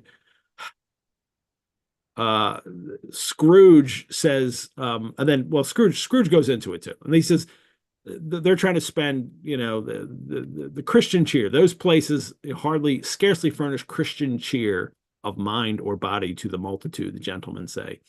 And Scrooge won't give him money, and he says, I can't afford to make idle people merry. And that's it. That's they're just idle. That's why they're not, that's why they're hungry, and because they won't work. And these arguments still happen in our society today. But in this age, and it was 100 times worse. Uh, This section makes it so clear, though, that did I cut you off, Ed? mm-mm. This section of the novel, the story, makes it so clear um, how difficult it was to survive as a person who was not, born into these means. And Dickens himself stands as an exception to every single you know, like the tidal wave of resistance to upward mobility that existed at the beginning of the 19th century. And as the 19th century rolls onward, a thriving middle class is developing. And by the time he writes this novel, like the middle class is really asserting itself. But they've left behind, a small population of extremely poor people. And I truly mean left behind. Like nobody is looking out for these people. The new poor laws are not going to happen yet for, many years. The government has essentially forgotten about this whole class of people, and seriously extremely come up with ways to justify this abandonment of them. Yeah. And this is true in many countries, but the 19th century has this really these dual mindsets, and one is progressivism and care for the poor and caring for women and women's rights and all of these causes that allow people to rise out of their born stations and the hardships they're saddled with early on, and actually go on to live good lives. And then there's this wave of resistance that attaches a sort of attaches a sort of virtue to letting people stay in their own stations and classes. And in 1905, Max Weber, the great German philosopher, writes The Protestant Work Ethic and the Spirit of Yeah. Capitalism. Like, not to go too far into Weber in a discussion about Dickens, but he seizes upon, he writes this at the beginning of the 20th century, but he's writing about a 19th century condition, which is the sort of like moral fetishization of work and the association of morality and extreme hard work. And the more you work, the more like that is the way you lift yourself up out of your bootstraps, instead of the idea that everyone sort of deserves a break and everyone deserves a government that looks out for them. And so A Christmas Carol is a really good example of a populist, modern, fully mainstream text that starts addressing some of these questions head on. And these questions will sweep the rest of the 19th century and beyond. Yeah, and Dickens is particularly, responding to, Thomas Malthus and Yep. this, Yep. theory of, that what he says here, well, maybe they should die and decrease the surplus Exactly. I mean, population. that's literally a Malthusian reference right there. I mean, This kind of Malthus was the great 19th century demographer. these ruthless Hmm. economics is what Yep. they are. Is that, Yep. well, society can't support that many people anyway. Yeah. So, and Dickens, is frequent. I mean, he continues this throughout his career. Hard Times is a lot of Yeah. this Oh yeah. criticism of these kind of utilitarian ideas about how people should be treated and Yep. what people deserve to have Yep. in their society. Um, No, the 19th century is full of these like these philosophers. I mean, economics isn't even its own branch of social science yet. It's not a thing. But there are all these philosophers who are trying to come up with the question about what to do with all the people. yeah, Malthus is one. And then there are sort of the humanists on the other side, people like Elizabeth Barrett Browning, for example, who was writing poems about the conditions of children, trying to appeal to as many mainstream readers as possible to raise awareness about these issues. And Dickens falls on that side. yeah. But it's a fascinating series of questions that pervades the 19th century. What do we do with all these people? And And and we'll how do we address the class inequality and yet not address it? and well, this is something that I'll come back to frequently in this because this is a concern of Dickens that throughout this work and as to what he kind of proposes as a solution, which I don't know, to tip the hat is basically government's not going to solve it. He doesn't trust government to be able to solve it. And then but his answer isn't really a solution, but it is the answer for how to behave in your life so you can not contribute to it in a sense, I guess. But it's something that we'll come back to occasionally as we go through this. So we have there's and then we get more scene description, the fog, and they leave. They're completely offended. Before he Scrooge has one last thing here. It's enough for a man to understand his own business and not to interfere with other people's. Mine occupies me constantly.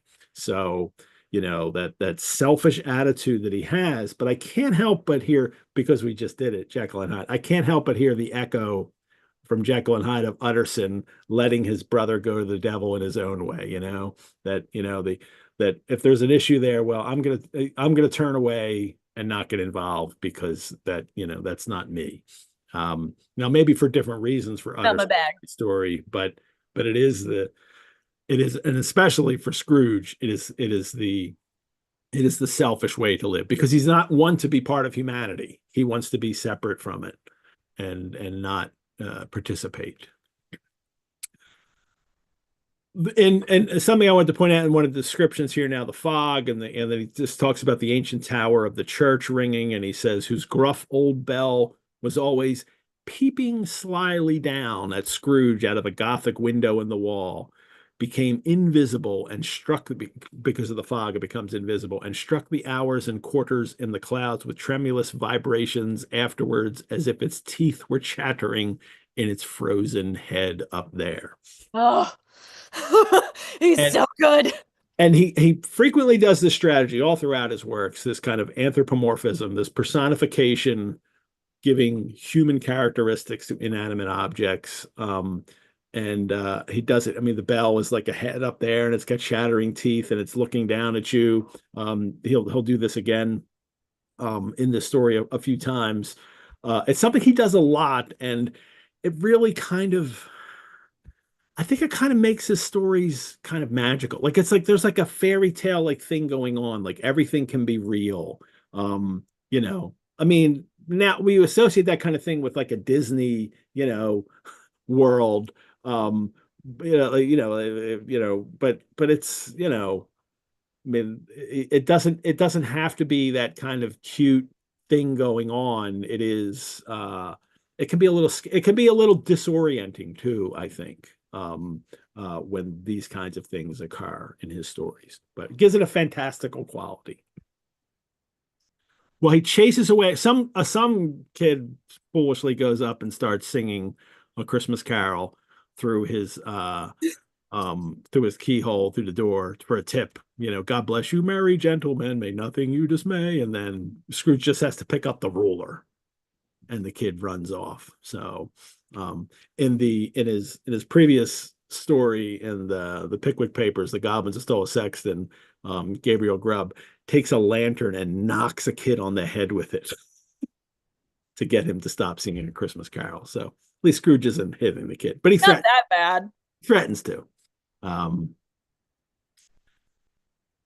and now we get the Clark here, and Scrooge. So I guess you want all day tomorrow, Christmas Day off.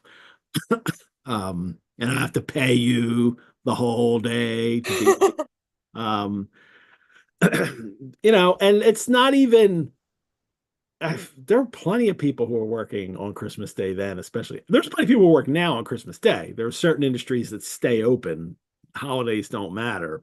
But even jobs that aren't tied to a holiday they could be open. People could be working on Christmas Day. That's not an unusual thing at all. Or that's not a usual thing at all, is to be off on Christmas Day. Unless it was a Sunday, why would you not be working? Right.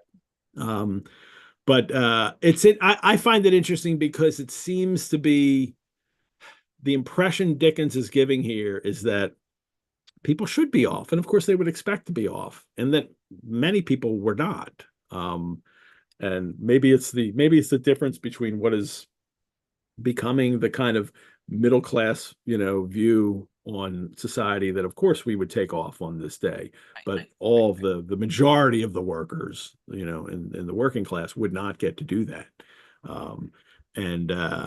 But the Clark expects to, and I see Conan the Clark, because being unnamed in this whole first chapter, and the couple little mentions we have of him, I think for the first time readers of this, they would he doesn't seem like he's going to be a character that isn't that matters.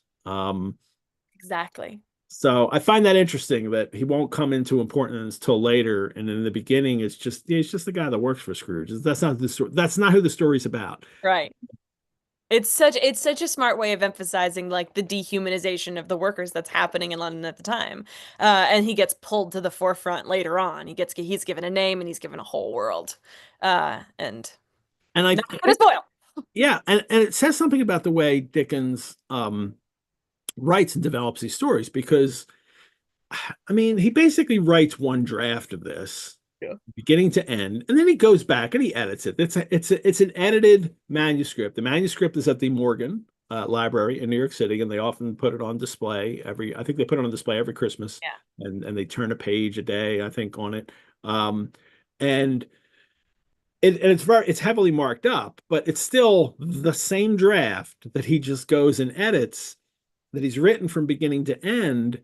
And I get the feeling by the way this first chapter goes that he's not even thinking of Bob Cratchit and the Cratchit family yet. That they are going to that it's only when he gets to then later, they're like, okay, oh, now I can bring the Clark in and really show this. That's where I can do the present day stuff that we'll get to later. I wonder if it's not even his thought to have him be important as he begins the story. I wonder. Normally I would say I completely think that's the way it was, because Dickens wrote as he needed to publish stuff. He did not outline that much. He outlined like Edwin Drood a little bit, and there are some. Well, he did later. Later in his life. Later in his career, for sure. There are some extant outlines from his later works, but there aren't. At the beginning, he just went and he made things up as he went along and pulled things back later on, and he was getting paid, based on the length of his stories, so it was fine. Bleak House does not even, and that's a mid-career novel. Late mid-career. Bleak House doesn't even read like someone who outlines. But it was, and it was planned that it's up till Zombie. It's Zombie and Son that he finally says, I need to plan more for these. But it doesn't read like it, because that's still his style. He's still sort of pushing against the impulse to outline. And so I would normally say yes, because this is an early career Dickens novel and he never outlined in the beginning, except he did say that when he was walking around the streets of London, he planned the whole novel out. Yeah. So it's a weird thing where, either one could be true in this case. Yeah. I don't know, but I love that Bob Cratchit is just part of the furniture in the beginning. To quote a song from Oliver. He leaves and has fun. We want to get to the ghost. That he leaves it, and I love the fun that he has. He's going down the ice lane, and what he said, he went down a slide on Cornhill at the end of a lane of boys 20 times in honor of it being Christmas Eve. And this guy, he's not making much money. He was cold all day at work, and he's still in the spirit to have fun. And he lives, and he's going home to Camden Town. That's where he lives. Camden Town, it was a suburb at the time of London. It wasn't in London proper. Now it is. And it was a poor suburb. And Dickens' family lived there in the early 1820s. He was born in 1812. So when he was a child, they lived there at 16 Bayham Street. And then when Dickens's father was in prison for debt, the 12-year-old Charles lodged in Camden Town at 37 Little College Street with Mrs. Roylance. So in there. So the detail here that this family, the Clark's family, lives in a place that Dickens did, and it's a poor neighborhood. And also for Dickens, this life for him represented shame. He was very ashamed of this period of his life when his father was in prison and he had to work, as a 12-year-old boy in Warren's blacking factory. And no one knew that about Dickens, about his biography, until after he died. And then Forster revealed it in the biography in the words of Dickens. Like Dickens had begun an autobiography at one point. And then we learned that he had included all these autobiographical details all throughout his books. But was I think the word is ashamed of it. He felt real shame at the fact that his family was poor and had to live in places like Camden Town. And this is where he's putting what we'll find later to be the perfect family.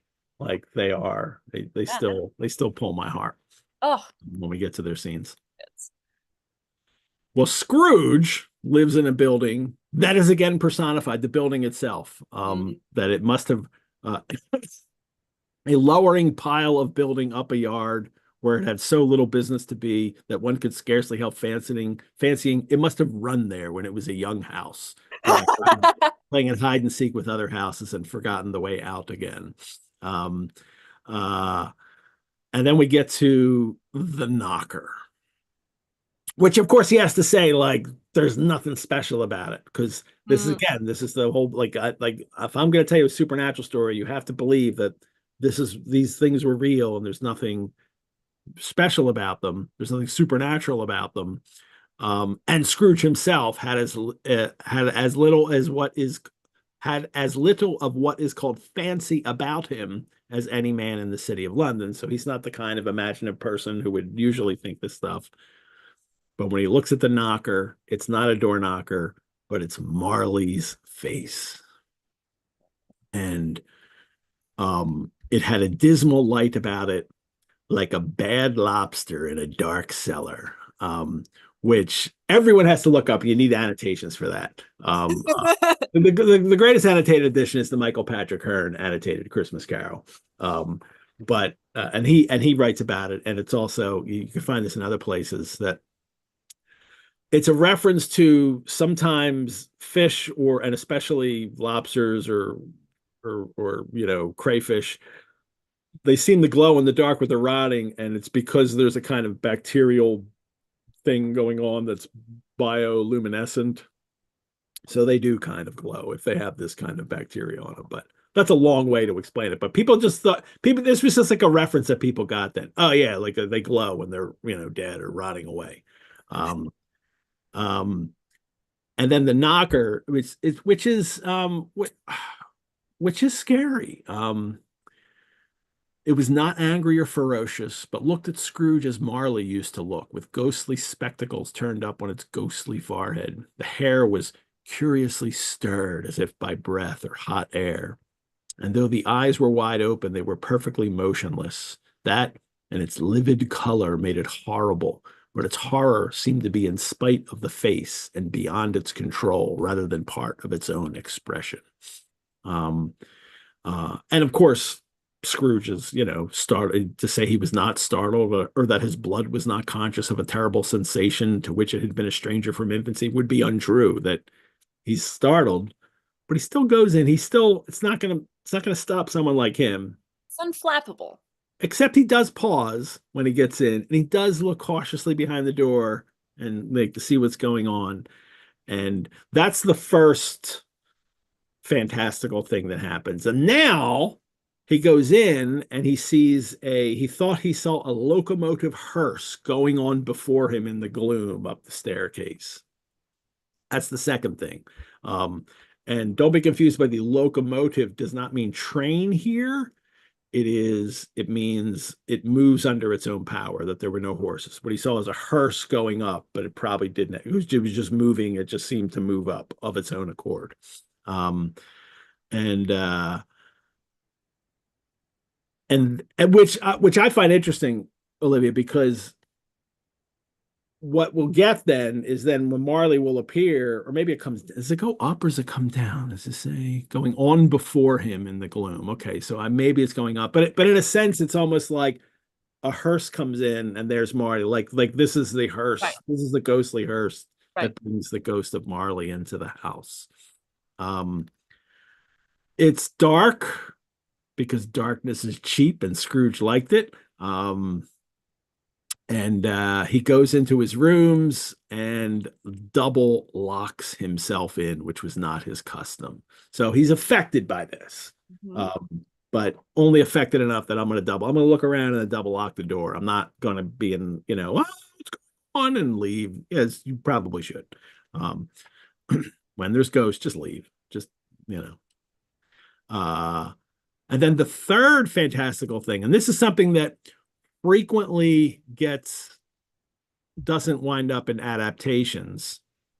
And it's not even in Dickens's own adaptation. Um, I mentioned earlier that prompt copy. He took a copy of the book and he edited things out and put words in here and there to connect pieces.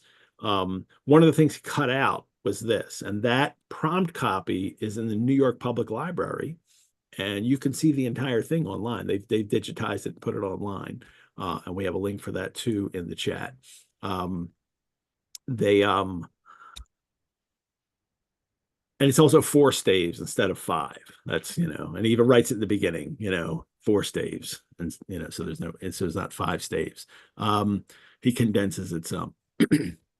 But this detail is left out, and that is on the fireplace. There are these tiles that have all these scenes from the Bible, from the scriptures, and in those on those faces, people in there, it's Marley's face on Mhm. all of them,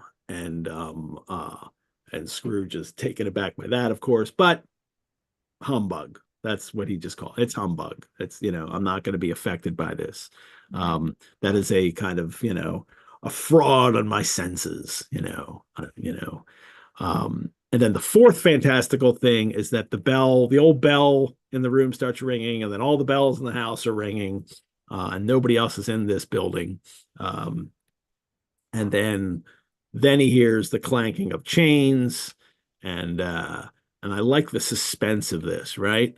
The bells are ringing, and then they were succeeded by a clanking noise deep down below, as if some person were dragging a heavy chain over the casks in the wine merchant's cellar. Um, then the cellar door flew open with a booming sound, and then he hears them coming up the stairs, coming straight towards the door, and he's still like, I won't believe it, humbug. I mean, clearly he knows that he's hearing this and seeing these things. Um, and then he comes through the heavy door and passes into the room before his eyes. Upon its coming, the dying flame leapt up, and the flame on the candle is personified. I know him, Marley's ghost, and then it falls again. And let's look at that illustration of this Yeah. um, by John Leach. I'll have more about Leach in an episode in upcoming. But this is the first color illustration well, actually, there was a frontispiece with the Fezziwig's ball. So this is the first intertextual one, and it is, if I can share it, there we go. Um, Here it is. It's such a cool illustration. Yeah. I mean, he's see-through here, and he says that in the thing. You can see the lines of the wall behind him here a little bit. Um, he's got his chains. This copy is not perfectly clear, but he's got his chains and lock boxes here. Um, Leach has taken that personification literally and put a little face on the candle flame here, being shocked. And here's Scrooge's fire, although you can just see the tiny little bit of the tiles here on the wall, but no great detail for this. Um, like the pink chair here, but I think it was probably a red chair, and now it's just been there so long that it's faded to pink. Um, and of course, he has the kerchief around his head here, which we'll get to in a minute. But all of these just gorgeous illustrations, which the copy that we have at the Rosebuck, when you see a first edition of this, it is, I mean, because they're gorgeous looking. They almost have like they're almost like that kind of holographic image, it seems sometimes, and I guess it's because they've all been painted, and they're really tremendous to look at in person if you ever get the opportunity to do this, to come to the Rosenbach to see these. They're really gorgeous looking. All righty.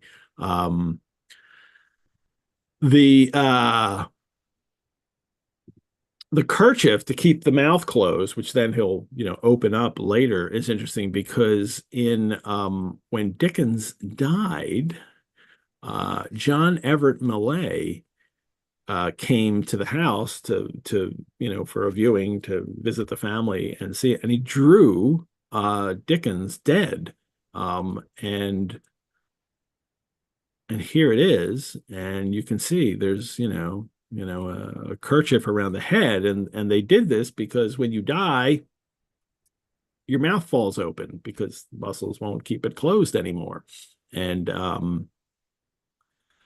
you would have to, it would have to be held down until rigor mortis sets in a sense. But this is the way the dead were put out, and here is Dickens with the kerchief around his head. It's even written down here. It says Gad's Hill, 10 June 1870. So, which is the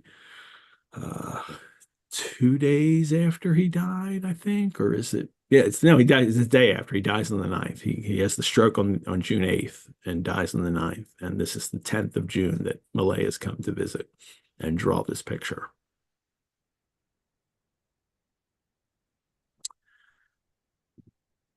And Scrooge, though, has jokes because this is the way he's trained with this.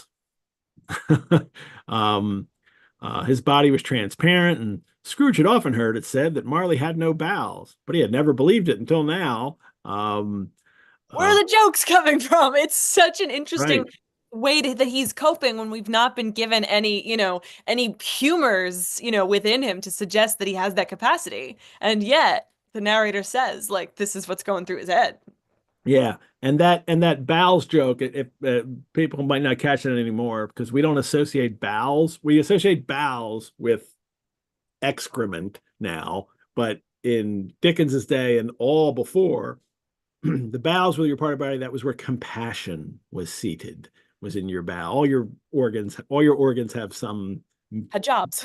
yeah, and that was your compassion. And Marley had no compassion, obviously, so he had no bowels. But though he felt the chilling influence of its Scrooge, of its death cold eyes, and marked the very texture of the folded kerchief bound about its head and chin, which wrapper he had not observed before, he was still incredulous and fought against his senses. And they have this back and forth in which he just keeps kind of making jokes. He's using fear. He's using humor to combat his fear. Which will get confirmed later in a little bit. But Marley's, why do you doubt? And because you could be, a bit of undigested beef, underdone potato. There's more of gravy than of grave about you are. And then it says the truth is that he tried to be smart. as a means of distracting his own attention and keeping down his terror. For the specter's voice disturbed the very marrow in his bones. Um, and um, and then the spirit, and then he's like humbug. It's just all humbug. And then the spirit raised a frightful cry and shook its chain with such a dismal and appalling noise that Scrooge held on tight to his chair to save himself from falling in a swoon. But how much greater was his horror when the phantom, taking off the bandage round his head as if it were too warm to wear indoors, a little narratorial joke. Its lower jaw dropped down upon its breast. Something that often doesn't make it into like the horrific way his jaw would drop down, like to be distended off of him. Uh, Finally, Scrooge falls upon his knees, and now he's mercy. I mean, I'll make jokes up till now, but now he's completely terrified. Um, and Marley tells him why he's here, and I like the first thing he calls him. He says, "Man of the worldly mind." Just only concerned with what you can get in the world, like not the worldly that No. I'm concerned with the world, but with the material aspect of it. Um, and he says it is required of every man the ghost returned that the spirit within him should walk abroad among his fellow men and travel far and wide. And if that spirit goes not forth in life, it is condemned to do so after death.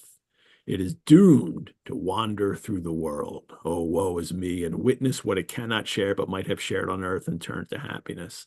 I mean, this is a horrific vision of kind of dying with sins on you, that this is the hell that happens to Marley because of the way he lived his life. And he has to do this forever. And there's no sense that Marley's this will ever change, right? It's not like, hey, Scrooge, if you get good, then maybe that's some points for me, right? There's no sense that this is a kind of purgatorial thing that will one day go on to paradise. This is his fate, for the behavior of his life. Scrooge asks about the chains, and now here's how they come together here. It's the chain I forged in life, that I made of my free will. I wore it, and he says, Scrooge, you have the same. I can see you have the same chain already, and you're going to carry that after you're dead. And then just a little more of this, like I cannot. A very little more is all permitted to me than what I can tell you. I like this, that there's like, I'm not allowed to tell you, really. But he says, I cannot rest. I cannot stay. I cannot linger anywhere. My spirit never walked beyond our counting house. Mark me in life. My spirit never rode beyond the narrow limits of our money changing hole, and weary journeys lie before me. So, that I cannot rest, I cannot stay, I cannot linger. I mean, it's just as horrific, what he has to go through now forever, describing to him. But Scrooge keeps it in that worldly way. You are a good man of business. And then, the great line, business, mankind was my business. I should have been taking care of people, not myself. And then we get another little mention of Christianity here, that why did I walk through crowds of fellow beings with my eyes turned down and never raise them to that blessed star which led the wise men to a poor abode? And I like the way Dickens, he's not interested in theology. This is in him in life. He's not interested in organized religion, but he's interested in is how that can help people. And this story is very much that. And it's not it's still a Christian story. Like Dickens is still recognizes the Christianity part of Christmas. He's not just all like Santa Claus and that's it. But he does it in a way that secularizes the story and makes it more about humanity than about, the God. Well, I mean, exactly as you say. I mean, the interesting bit about the Marley haunting that's, that gets left out of adaptations is Marley's face appearing in the biblical tiles. Um, Hmm. the tiles are all depicting different scenes from the Old Testament to the New Testament, and yet all of that is sort of subsumed or absorbed or like made part of what Marley is doing. Like Marley isn't overtaking it entirely, but he's sort of becoming part of the tiles. And in this way, there's this like real world ghost story that Scrooge is encountering that's being directly connected to this tradition. And Christmas Carol is not, as you say, it's not a religiously concerned book. But and there are references like to the wise men and such, but it's about how to take the framework of the Bible and adapt it and make it modern. It's basically like I'm not calling it like the youth pastor of all of Dickens's books, but like there's something about trying to bring these themes to the modern conversations, and he does it with these interesting visual motifs like Marley literally appearing in scenes from the Bible. Yeah. And Marley also goes on and talks about how he is sat invisible beside you many and many a day. I mean, that's really creepy that he's Oh, been haunting him, but he can't, but Scrooge hasn't been able to see him. Um, uh, and then he is here for a chance and hope of my procuring Ebenezer. And that's interesting because it goes unexplained, right? That he's procured this chance. Procured from who? From what? I mean, obviously, I mean, this in this kind of Christian mindset, it's God has said that you can do that. Like he's the guard, like he's Clarence, right? I mean, and right, It's a Wonderful Life is the Christmas Carol story told in a strange reverse way. right, yeah, exactly. But it is that he's Clarence, but Clarence gets his wings. Like in that It's a Wonderful Oh, Life story later, there's a thing that he gets. There's no sense here that Marley gets anything. no, and that's what's so interesting and scary about this. I mean, Marley comes to Scrooge almost without any assignment from a higher power. In an It's a Wonderful Life, the little angels in the like cute animation or send Clarence down.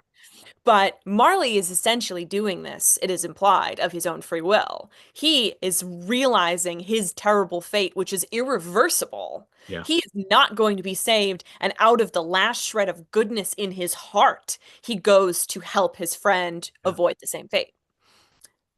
That's an unbelievable detail. Marley's obvious doom, his commitment or committal rather, his committal to a life of or an afterlife of like suffering and dragging the stuff around and paying for the earthly not even sins but the sort of like miserly earthly existence he had lived, um and chooses to go help his friend. Yeah. Amazing. Yeah. And the way he's going to help him is you will be Scary. haunted by three spirits. Like more? I know. Um, and then Scrooge is like, can I have them all at once? Well, he says you're going to be haunted.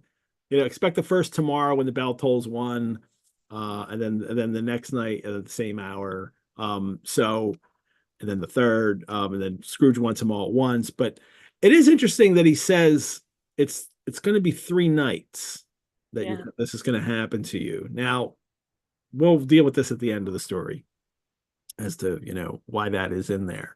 Yeah. Um, Someone's already asked me. Reggie, someone who watched the show, Reggie had sent me an email asking about it. And I said it's something I'll talk about at Oh, the end. you But if got you it. also notice, like, wait a minute, 3 nights, but so if you know the story, but we'll get to that by the end of it. Um, and um, and then he takes his wrapper, puts his mouth back on, and Scrooge knew this by the strange sound its teeth made when the jaws were brought together by the bandage. That's pretty creepy, huh? Teeth grinding together. Teeth everywhere in this story. Someone needs to write an article about like the dental arts in A Christmas Carol. There you Continue, go. continue, Ed. All righty. And then he kind of walks backward, and the window goes up, and then he goes out the window, and then Scrooge hears the confused noises in the air, the incoherent sounds of lamentation and regret, wailings inexpressibly sorrowful and self-accusatory. Um, And when he goes and looks out the window, he sees the air was filled with phantoms wandering hither and thither in restless haste and moaning as they went. Every one of them wore chains. Many had been personally known to Scrooge in their lives. Um, and one is trying to assist a woman and an infant on the doorstep below. And this is we get the other illustration from the from Leach, and this is a from Leach, but this one is black and white, and it's in the text. And here it is. I pulled up a whole separate one just to get a better print of it, but it's pretty creepy, and Yeah, especially his face. it's creepy, and no one really knows about this illustration. This is not one of the big ones. Yeah, and it's referred to as its title is The Ghosts of Departed Usurers or the Phantoms. But I can't find out when that title kind of appears. Like it's not in the text of the book. It doesn't say that under it. But it comes to have that title. And it's probably in a later printing that it winds up coming to be titled that, The Ghosts of Departed Usurers or the Phantoms. And it's an engraving and it's dropped into the letterpress, so it's printed right there. It's the text of the book, and then this picture is right under it to finish up the page. And here's this poor woman. You can see the feet of the baby she's holding here, and she's got her hand, covering her face. And they all want to help her, but they can't now. And this is their hell now as they're wandering through. There's something. In the posture of them, the faces, especially with the hands and the face here for this one, it's right. There's some William Blake going on. I've seen some of these same body things in Blake, and the way they're going about here. But here's a portly gentleman. But now look at him. Let's zoom in here. He gives them a kind of almost like a skull look about his face. I like the 1000 here on somebody's sack. And they can't help her anymore. So, and this is Marley. This is what he has to do every day forever. And it is what awaits Scrooge. They fade away into the mist, or the mist enshrouded them. He could not tell. But they fade away, and Scrooge closed the window and examined the door by which the ghost had entered. It was double locked. He looks and he says he tried to say humbug, but stopped at the first syllable. And being from the emotion he had undergone, or the fatigues of the day, or his glimpse of the invisible world, that this world's always there. He's been able to see now what you can't see. This happens all the time as he's walking down the street. They're always there. Or the dull conversation of the ghost, or the lateness of the hour, much in need of repose, went straight to bed without undressing and fell asleep upon the instant. It was so awful. I just went to bed without even getting changed. But it's that he's upset, and his normal way of going to bed has been upset, of course, because he was just visited by the ghost of his dead partner, Marley. Yep. And seen all these other ghosts. They're the seventh fantastical thing that happens that night. So it's just a series of supernatural things that happen over the course of the night. Well, the night up until this point. Right. And more in store. The number 7 is also so biblically significant too. It's interesting that there are 7 sons. And it's 7 years since Marley died. I don't think that Dickens was doing this numerology thing here, but he does have in the original text, the manuscript says 10 years, changes it to 7. So he did want to add 7. So he did specifically change that one reference. But you have to count up the thing. And I could be wrong. Maybe there's 8. Maybe one of them doesn't, but I think it seems to me that there's 7 distinct things that happen that are all supernatural in their occurrence. Well, that's Stave 1. And until the end, probably the scariest part of maybe that he goes strong in the beginning with the ghost content Mhm. and the scary ghost content. Um, and And he eases up a bit. yeah, but For eases what? up in a way that's it's still, it's still scary stuff, but it's just not, and it's still and it's still frightening things, but not Right. until the end will we get really well. No, actually, that's not true. No, there's some little things all through. I don't know. There's stuff I want to say. Okay, I won't spoil. I won't spoil. I know. So, well, I'll tie my kerchief back around my jaw. Biblioventures, thank you for joining us for episode 1 of A Christmas Carol on our Monsters and Ghosts season. Olivia, thank you. You will Thank you. you will come back for episode 3. You luck out and get the ghost of Christmas present. I'll wear my robe for that one. Awesome. On our next episode, Max McGee, who, if you subscribe to the Hound of the Baskerville series, Max was a co-host there. If you watched one of the episodes of the Pickwick Monthly, Max was a fill-in co-host for Pickwick Monthly. So it'll be fun to have him back in doing these shows with me. But he'll join me for Stave 2 when Scrooge is visited by that first spirit, the ghost of Christmas past. Thanks to our chat. Oh, I didn't come up with another term because as always, Brianna, who shares the links, was our pool because of the butler, and she was the Yeah. Mrs. Hudson for the Sherlock stories. We'll have that for the second We episode. call her the Crachit? I mean, Yeah, maybe. I don't know. I'll figure something cool out. But thank you, Brianna, for Donna, you're amazing. managing the live chat links. And we also couldn't do these shows without the generous support of our patrons. You can support the Rosenbach through donation. Your support helps us create more programs like this and also care for our collections. You could also become a member. Membership gives you early access and discounts to programs and courses. You can find out more at our website, rosenbach.org. Again, let me remind you, subscribe to our channel to like these videos. Olivia, thank you. Thank you, Ed. All righty. Bye, everyone. And I'll see you soon for more Christmas Carol. And I should have said, I am Edward G. Pettit of the Rosenbach Museum and Library, where the door to your biblioventure is always open. Nice.